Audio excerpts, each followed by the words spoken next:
Welcome back to Dragon's Den. I'm your host, SinDragonLord, and this is week number 7 of the Global Pokemon Society Draft League Season 9. This week, we have an old rival of ours, the Chicago Scrafties. And we're just going to very briefly go over their team. The obvious, very glaring addition that they've made to their team is that they exchanged Electros for the Medicham that we dropped off. So this cheeky son-of-a-bitch is trying to beat us with our own signature. Now, I made the swap for Rigaraf for Medicham. Mostly because I felt like Medicham was just a little redundant. And I wasn't bringing it to any of my matches just because Azumarill does its job, but has a bit more offensive and defensive utility than Medicham does. And then Rigaraf kind of fixes a problem that my team had, which was there were a lot of times where I was really missing out on wish support, which Rigaraf provides with a massive base 120 HP stat.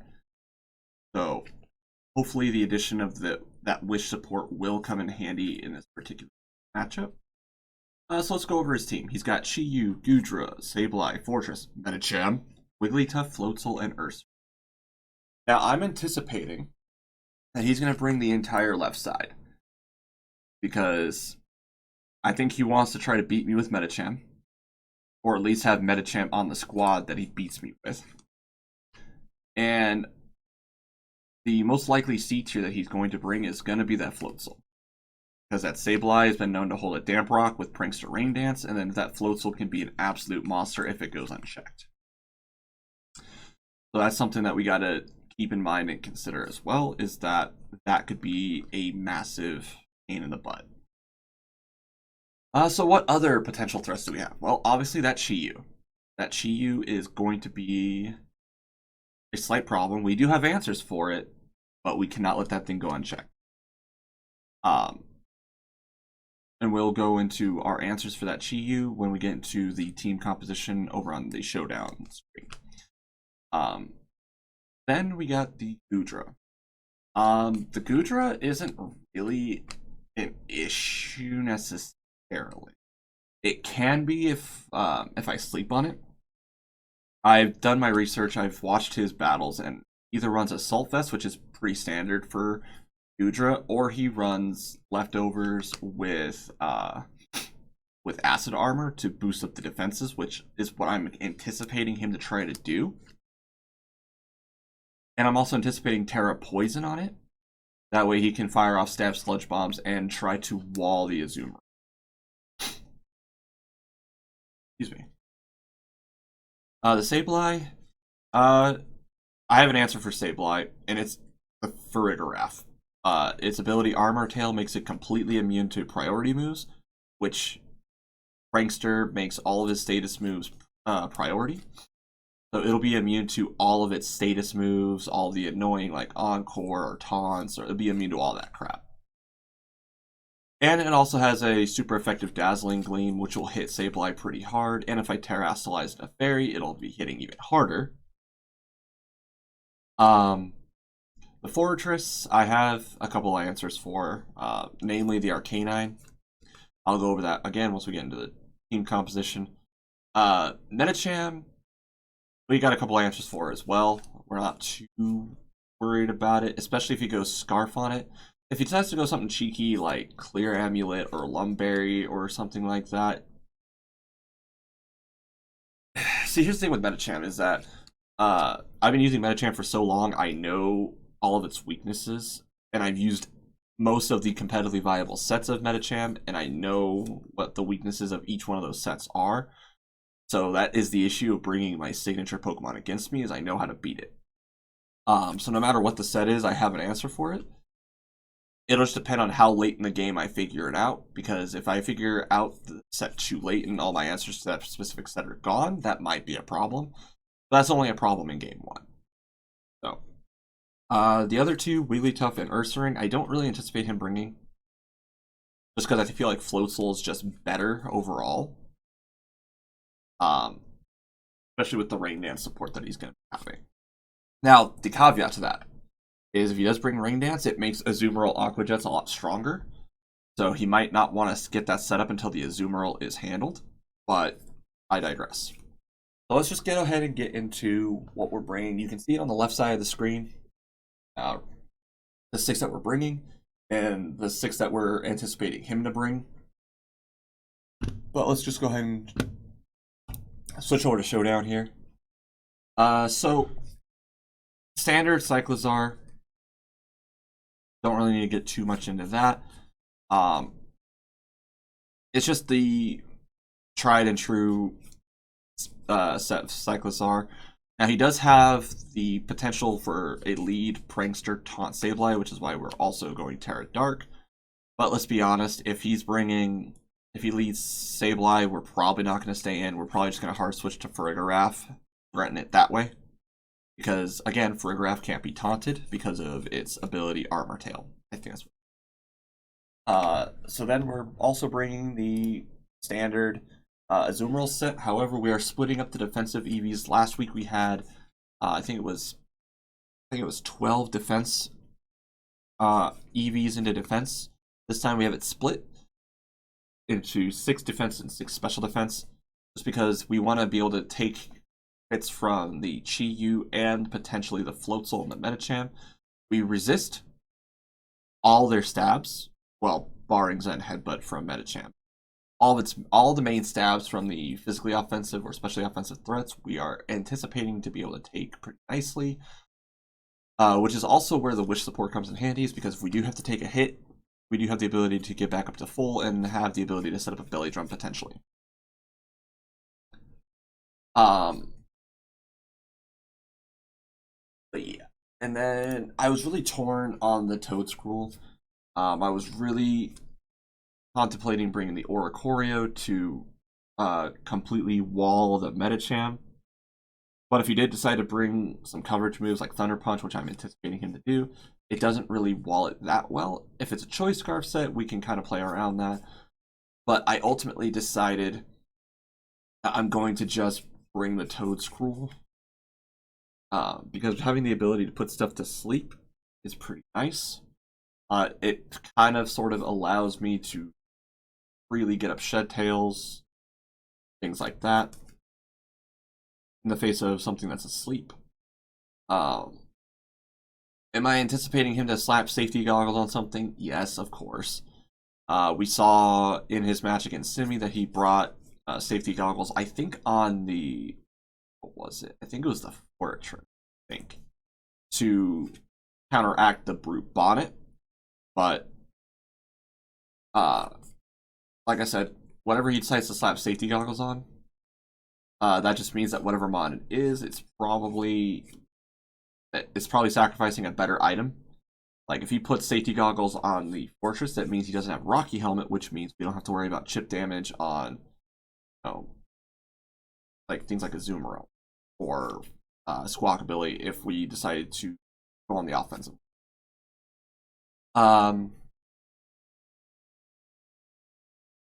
Next, we got the Farigiraf. We're slapping a Culberberry on it just because it'll help deal with the knockoff damage that we are going to be anticipating hitting from the Sableye and the Chi-Yu. I might switch that. I have not decided yet. I might switch that. It might end up being a weakness policy. It just depends. I have to recalc the Dark Pulse on the Chi-Yu, see if I can take a hit.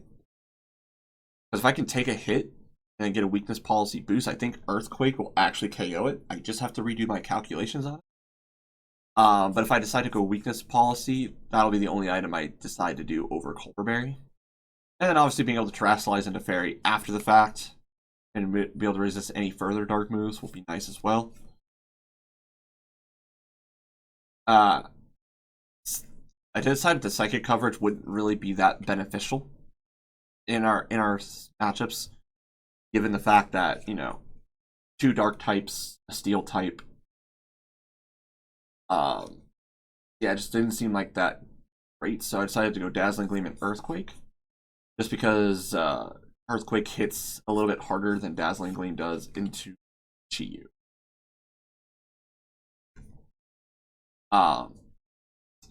What are the Terra types that I'm anticipating him to bring? I'm anticipating Terra Grass on the Chi-Yu. He normally brings Terra Fairy, but the Terra Fairy doesn't really help him that much. I think Terra Grass would suit him a lot better. The Goodra, I'm anticipating Terra Poison. The Fortress, I don't anticipate him terrestrializing that, so he's probably going to stick with Bug. Medicham, if I had to guess, probably Steel. Sableye, I don't anticipate him terroring at all. Probably Ghost if he wants to keep it. Anything that way he could try to potentially still spin block if he decides to get his hazards up. And then the Floatzel I anticipate being Terra Water because that's just the best Terra type for it. So anyway, moving on. Arcanine. We are going with an Assault Vest and Flash Fire just to sort of check the Chi-Yu. And we also have Terra Fairy on it as well. That just completely walls it. We're immune to the we would be immune to the fire attacks. We would be resisting the dark stab. And the grass Terra, if he decides to go that route, will not do that much damage to us regardless. And we have close combat, play rough, extreme speed, and flamethrower. The reason I'm going flamethrower over flare blitz is because the only time I really want to be firing off a fire type attack is into the fortress. And the flamethrower will easily one-shot it if Sturdy is broken, or to hit KO it with Sturdy up. And then I won't have to worry about taking like recoil or Rocky Helmet damage, so it just seemed better overall to run Flamethrower or Flare Blitz in this particular situation. And then finally we have our standard Squawkabilly set. We are not running that particular spread though, hang on. I was testing that, but decided against it. Yeah. So basically the same set that we've been running. I would have been testing max speed, max HP with Final Gambit, but I would much rather run that when there isn't a ghost type on the team. Because it would really suck for them to predict the Final Gambit and then just have it just you know, self-delete with no benefit whatsoever. So yeah, we're sticking with the set that we've been using the last few weeks: Brave Bird, Double Edge, U-Turn, and Parting Shot. Fun fact: the Squawkabilly will outspeed Choice Scarf Medicham and one-shot it with Brave Bird. So on top of getting an Intimidate off on the Medicham, it'll also one-shot it with Brave Bird. And also, Brave Bird just does a lot of damage to his team in general. He doesn't really have like a good safe switch outside of like Fortress, but again, once the Sturdy's broken, Arcanine handles that pretty easily. So yeah, that's kind of what we're thinking for this particular week. It should be a good match. Good luck to the Chicago Scrafties, and let's just go ahead and get to the battle portion of this video. Catch you guys in a second.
Well, that was a very fun match for me.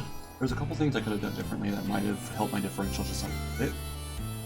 In game 1, when the Metacham was choice locked bullet punch, I could have switched into for a grab since it's immune to bullet punch, and I could have regained some momentum that way, but I'll be honest, still work out a little bit. My brain wasn't thinking like that at the time. Soon. And then game 2, first strike was actually kind of scary. That actually required me to think. One of the weaknesses my team has is that I don't exactly have a whole lot of good special attacking threat. Buffing defense like that, backed up by an Violite. It can be a little troublesome. I was not expecting the Fortress to not have 30, that threw me off guard, and I also wasn't expecting Choice Specs Wigglytuff with Ice Beam, which is why I did not Terra Water Toad Scroll base. Oh well. Anywho, good games to the Chicago Scrafties, and we guys next week when we go into number 8. Almost through. Time to get ready for the playoffs. Get there, boys.